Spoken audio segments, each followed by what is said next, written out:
Hello everyone, my name is Valerie and today we're going to learn how to create this super cool rotating text animation, and we're not going to use any plugins for this and not even effects like a CC cylinder. Maybe you think we're going to use this one, but no.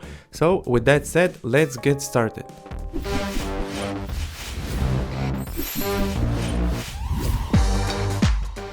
Alright. To begin, let's start with creating our first composition and go to the 3D renderer. Make sure you're choosing the classic 3D renderer and hit OK. And now we of course need to create our text. In our case, let's create some text. Alright, so in my case I'm using Poppins Bold with a font size of 120. And make sure when you're using this technique, make sure to align your paragraph to the center. All right. And now let's use the align tool to align this text to the center of the comp as well. And the next thing we need to do is to select the ellipse tool. All right. And while this text layer is selected, let's create a new ellipse mask and let's make it proportional. So hold down shift and create a mask, something like this. The size is not matter for now, and the place of this mask also not really matter, but we can use the title save action grid and then use the selection tool to double click on the mask and like move it to the center like this. You can use the arrow keys, then press enter. And now to make this text follow this path, all we need to do is we need to open the text properties, and in the path options we need to make the text to use this mask. Great. So the next thing we want to do is we need to convert this text to a 3D layer, and while creating text animations we are not using the regular 3D icon that you can see here.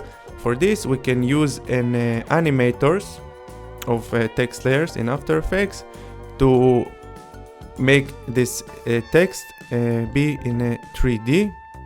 So click here. So now this layer is like a regular 3D layer, so we can press R to open up the rotation property, and then rotate this layer as you want, as to fit your design.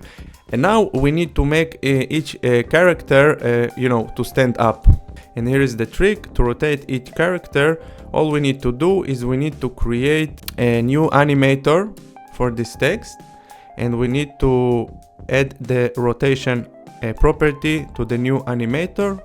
So now since we're also enabled the per character 3D, we can rotate each letter like this. In our case we need to use the X rotation axis. As you can see, you can also create something like this, make it proportional. So let's set it to 90. Great. And then you can also play around with the rotation of the layer itself to position the text in this way. So this is what I'm going to do for now. And now we need to control the text and see with what word we want to start the animation. And to do it, we will not going to use the Z rotation axis of the layer. For this, we're going to use the animator. For this, we're going to use actually the path options that we created right now for the text. So as you can see, the text using the mask 1, which is the circle we created, and here we can also reverse the path, but we don't need to do it here. We can also make each character to look straight to the camera, as you can see. In our case we don't need that, and we also can force alignment, which will connect the text like this, but it not looks good because it create spaces between the letters. So I will turn this off. We will deal with this empty space in a minute, but for now let's use the first margin property to make the text start with the first letter for the first word, which is high. Okay, so you know, watch the z-axis indicator to see where to position your text. The next thing I need to do is deal with the empty space here. We have a few options. First, we can manipulate the character properties, like the font size. We can scale the font size, and it will connect the you know, the spaces here. And the next thing we can do is we can select the selection tool, and then select the text, press M, and select the path of this mask. And now you can double click on this path, and then you can from here like select some point, hold shift and control to scale this mask proportionally like this. In my case, I want to actually make the mask very big, alright, even bigger than this. So I want to scale this even more, something like this. And now I will also change the text size, so I don't have this space, empty space. And the important thing to remember is when you adjusting these properties, you need to adjust the position of your first word when it starts. So let's do it real quick inside the path options. So I'll bring the property here like this. And now we can start animating this thing, and very easy to do. All we need to do, like in the first, in the beginning of the animation, let's create the first keyframe for the first margin. And for now, let's use, let's move each second, 1 second, and you know, adjust the property to the second word. So I will put it here. As you can see, I'm like using this the Z indicator to know where to place the next word. Let me set the preview to fit, and now I will move another second and go to the next word. So let's repeat this process.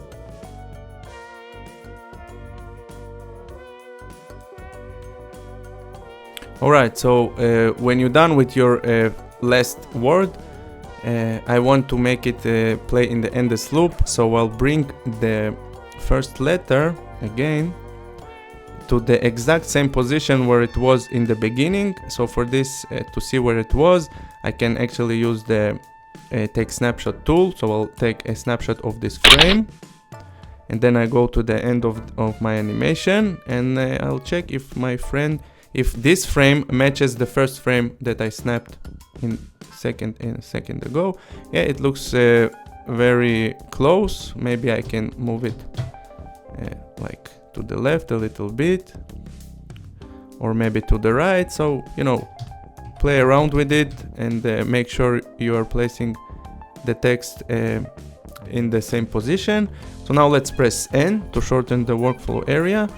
And as you can see right now, it looks like a regular rotation animation because the animation is linear.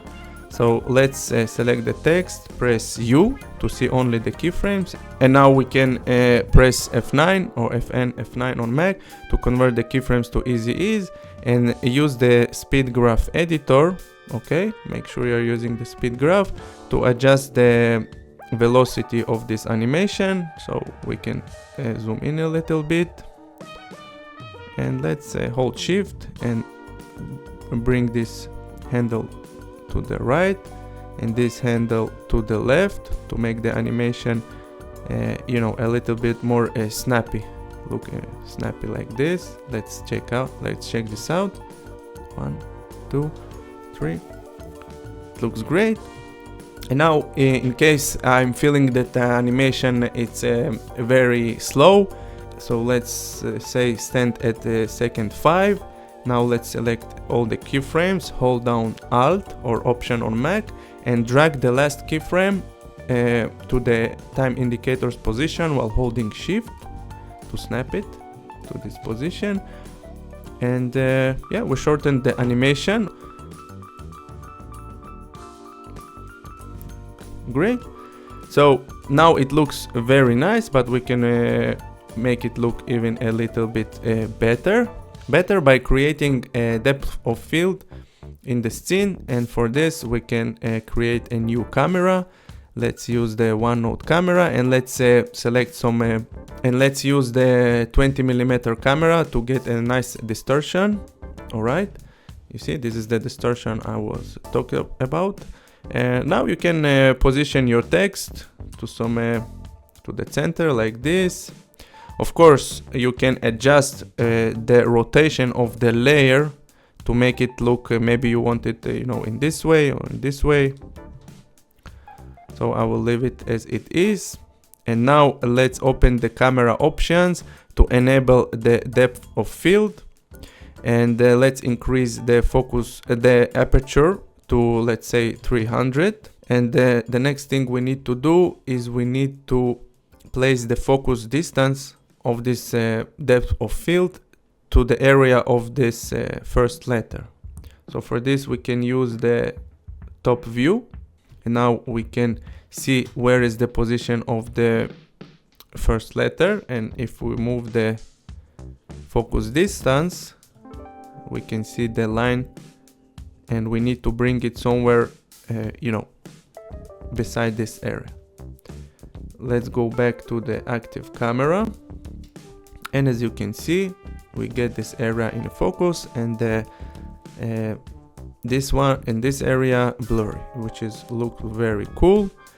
Another cool thing we can do is we can add the motion blur, all right, to this layer. I'm usually not using this effect or this feature, but when I create fast text animations, it looks very cool. It creates a very nice blurry effect. If you don't see it, you need to activate this feature from here as well. And if you want to control your motion blur effect, so press Ctrl or Command K to reach out to the composition settings, and then you need to go to advanced, and here you can control your motion blur, so play around with it, or you can set it to the options I have here. Alright, so it looks nice. Now let's add some final touches. We can add the gradient ramp effect to the text, and now I want the back area to be darker, so I can swap the colors. All right, so now the darker color of the gradient will be here, and let's bring the brighter color somewhere around here. And in my case, I want to use some blue color. You can choose any other color as you want, of course. Let's make it a little bit darker like this. And now we can also add a glow effect to the text and adjust the properties. So I will set it to 0.5, and I play around with the glow radius, maybe 60, and the glow threshold, I will also scale this up to get the glow only on the brighter areas, so I'll set it to 75. And now let's finish the tutorial with adding a new solid to the scene and use it as a background. And for the background we'll also add a gradient ramp effect, but for this one let's switch it to radial. Let's swap the colors. Let's adjust the position of the bright color here, this one here, and let's set the bright color to some blue color to have this nice light effect. Let's place it below the layer.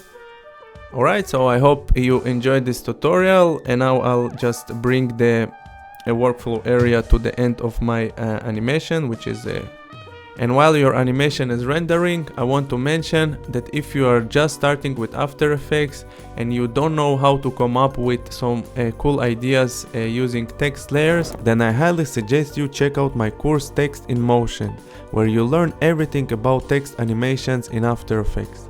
You'll create 9 super cool text animations, whether it's by mastering the text animators, converting text to shape layers, or exploring a bunch of other essential techniques every motion designer should know. I leave a link to the course in the description below. And if you like this tutorial, like this video and subscribe to my channel. Help me reach the 100,000 subscribers on YouTube. And yeah, thanks a lot for watching, and I see you in the next one.